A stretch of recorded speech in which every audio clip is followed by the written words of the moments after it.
வாங்க கேரட் பொரியல் பண்ணிடலாம். கேரட்டை வந்து முழுசாக கழுவிட்டு நான் திருவி வச்சுருக்கேன். இது சின்ன வெங்காயம் கொஞ்சம், பச்சை மிளகாய் வந்து காரத்துக்கு எப்போ நான் வந்து 2 பச்சை மிளகாய் தான் போட்டிருக்கேன். இது வந்து 3 கேரட் எடுத்தனால 3 முட்டை வச்சுருக்கேன் நான்.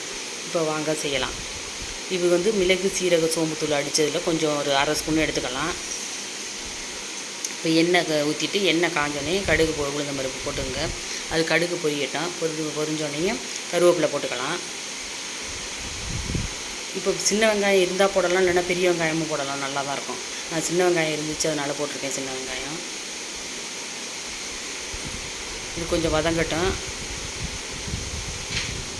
இப்போ வந்து பச்சை மிளகாய் போட்டுக்கலாம். நான் வந்து 2 பச்சை மிளகா தான் போட்டிருக்கேன், காரம் அதிகமாக இருக்கும்ன்ட்டு. இப்போ வந்து இது மிளகு, சீரக, சோம்புத்தூள் ஒரு 1/2 ஸ்பூனு, மஞ்சள்தூள் ஒரு 1/2 ஸ்பூனு.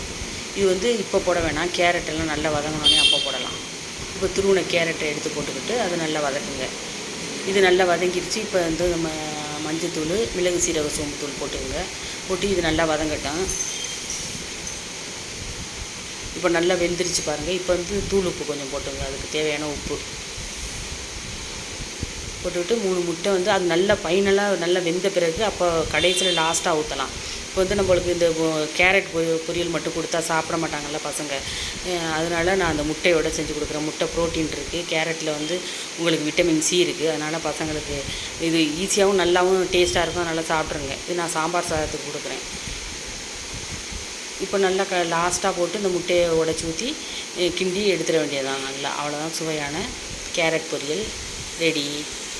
வாங்க சாப்பிட்லாம். இது வந்து நான் வந்து சாம்பார் சாதம், ரசத்துக்கு, தயிர் சாதத்துக்கு கூட நல்லாயிருக்கும்.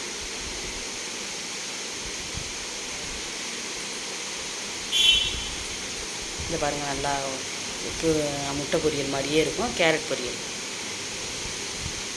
வாங்க சாப்பிட்லாம்.